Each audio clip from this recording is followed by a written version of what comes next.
ఇకపై ట్యాంకర్ డ్రైవర్లు సమ్మె చేస్తున్నారు అన్న వార్త తెలియగానే ఎక్కడికక్కడ జనాలందరూ కూడా పెట్రోల్ బంకులకు పరుగులు తీశారు.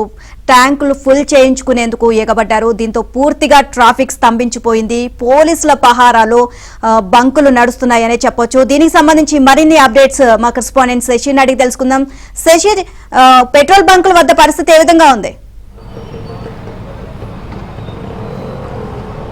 హైదరాబాద్లో పెట్రోల్ బంకులు తెరుచుకున్నాయి. నిన్న రాత్రి వరకు కూడా పెట్రోల్ బంకులన్నీ చాలా వరకు క్లోజ్గానే కనిపించాయి. అనంతరం ఉన్నటువంటి పెట్రోల్ బంకుల్లో కూడాను పోలీస్ పహారా మధ్య పెట్రోల్ పోయించుకోవాల్సినటువంటి పరిస్థితి తలెత్తింది. మొత్తానికి తిరిగి అర్ధరాత్రి పెట్రోల్ బంకులన్నీ ఓపెన్ కావడంతో ప్రస్తుతం వాహనాల రద్దీ కనిపిస్తుందంటూ కూడా చెప్పుకోవచ్చు. పెట్రోల్ బంకుల వద్ద విపరీతమైనటువంటి రద్దీ ప్రజెంట్ కొనసాగుతుంది. వాహనాలు అయితే మాత్రం బారులు తిరిగి కనిపిస్తూ ఉన్నాయి.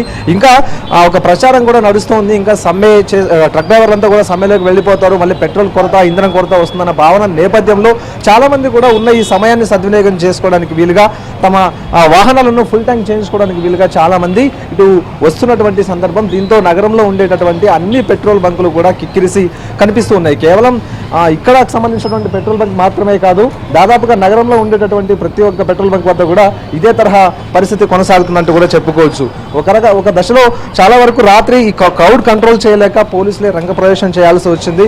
ఇక పోలీసులు రంగప్రవేశం చేసి పహారా మధ్యన పెట్రోల్ పోయించినటువంటి సందర్భాలు కూడా కనిపించాయి. అయితే నిన్న ఒకవేళ స్టాక్ ఉన్నప్పటికీ కూడాను ఒక్కసారిగా అందరూ మీద పడడంతో ఇబ్బందికర పరిస్థితులు తలెత్తాయంటూ కూడా చాలా మంది నో స్టాక్ బోర్డులు కూడా పెట్టినటువంటి సందర్భం. కానీ ప్రస్తుతం మాత్రం పరిస్థితి మెరుగుపడడం, ఆ తర్వాత ట్రక్ డ్రైవర్లంతా కూడా తాము సమ్మె విరమిస్తామంటూ కూడా చెప్పడంతో చాలా వరకు కూడా పెట్రోల్ బంకులు ఓపెన్ అయ్యాయి. ఓపెన్ అయిన అనంతరం ఉదయం నుంచి కూడా ఇదే తరహా రద్దీ కొనసాగుతుంది. ఇంకా కొన్ని పెట్రోల్ బంకులకు దానికి సంబంధించి ఇంధనాలు ఇంకా సరఫరా అవ్వలేదు కాబట్టి కొన్ని పెట్రోల్ బంకులు ఇప్పటికే క్లోజ్ అయ్యి కనిపిస్తూ ఉన్నాయి. మరికొంతమంది మాత్రం ఒకసారి మన క్యూ కూడా చూడొచ్చు. చాలా వరకు వీళ్ళు పెట్రోల్ ఇంధనం నింపుకోవడానికి ప్రత్యేకంగా బాటిల్స్ తీసుకుని మరీ వస్తూ ఉన్నారు. ఒకసారి వాళ్ళతో మాట్లాడే ప్రయత్నం కూడా చేద్దాం. అసలు ఏమైంది, ఎందుకు పెట్రోల్ బంకులు వస్తున్నారు? బండ్లో డీజిల్ అయిపోయింది అన్న, బండ్లో డీజిల్ అయిపోయింది కాబట్టి వచ్చాము ఇక్కడికి పెట్రోల్ బంక్. నిన్నంతా దొరకలేదా బండి డీజిల్ మీకు? రాత్రి లేట్ అయిపోయింది, వేరే గిరాకి వెళ్ళాము, అక్కడే బండ అయిపోయింది, బాటిల్ పట్టుకొని వచ్చాము. ఆల్రెడీ మేము 30 కిలోమీటర్లు అవుతున్నాం, బాటిల్ పట్టుకొని వచ్చాము. మీరు ఎక్కడ? Local film Jubilee. పెట్రోల్ దొరకలేదు? అదే సార్, పెట్రోల్ అయిపోయిందని వచ్చాను. స్ట్రైక్ అయిపోయింది కదా? స్ట్రైక్ అయిపోయింది కానీ కొద్దిగా ఊరేళ్ళలో మళ్ళీ దొరకపోతే ఇబ్బంది అని కోసుకోపోదాం.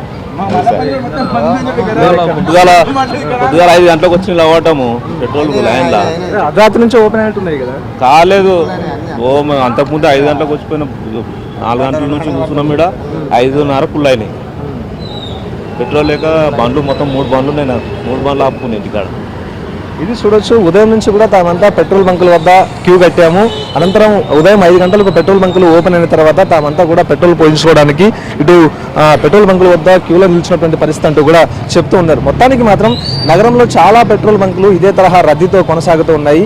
ఇంకా మరికొన్ని చోట్ల మాత్రం పెట్రోల్ బంకులు ఓపెన్ కానటువంటి పరిస్థితి. భారతీయ న్యాయ సంహితలో ఉన్నటువంటి కఠినమైన చట్టాలను తొలగించాలి, లేకపోతే రద్దు చేయాలన్న ఒక డిమాండ్ నేపథ్యంలో ట్రక్ డ్రైవర్లంతా కూడా తాము సమ్మెలోకి వెళ్తాం, ఇంధన డ్రైవర్లు కూడా సమ్మెలోకి వెళ్తామంటూ చెప్పడంతోనే ఈ పరిస్థితి తలెత్తింది. మరొక వైపు పెట్రోల్ బంకులను కూడా క్లోజ్ చేస్తారంటూ సోషల్ మీడియాలో కూడా పెద్ద ఎత్తున చర్చ జరగడం, ఆ తర్వాత ఆ సోషల్ మీడియాలో ఇవన్నీ కూడా వైరల్ అవడంతో చాలా పెట్రోల్ బంకులన్నీ కూడా క్షణకాలంలోనే రద్దీగా మారిపోయినటువంటి సందర్భం. నిన్న మధ్యాహ్నం 3:30 గంటల ప్రాంతం నుంచి రాత్రి వరకు కూడా ఇదే తరహాలోనే కొనసాగింది. కొన్ని చోట్లయితే పెట్రోల్ బంకుల వద్ద అసలు వాగ్వాదం చోటు చేసినటువంటి పరిస్థితులు కూడా తలెత్తాయంటూ చెప్పుకోవచ్చు. చాలా మంది రోడ్ల మీద తమ వాహనాలు పెట్రోల్ లేక ఆగిపోయాయంటూ మరికొంతమంది, తర్వాత కిలోమీటర్ల మేర వాహనాల్లో పెట్రోల్ అయిపోవడంతో, ఇంధనం అయిపోవడంతో తోసుకుని వెళ్లాల్సిన పరిస్థితి దాపరిస్తున్నట్టు కూడా చాలా మంది ఆవేదన వ్యక్తం చేశారు. సో మొత్తానికి హైదరాబాద్లో పెట్రోల్ బంకులన్నీ కూడా రద్దీగానే కొనసాగుతాయి.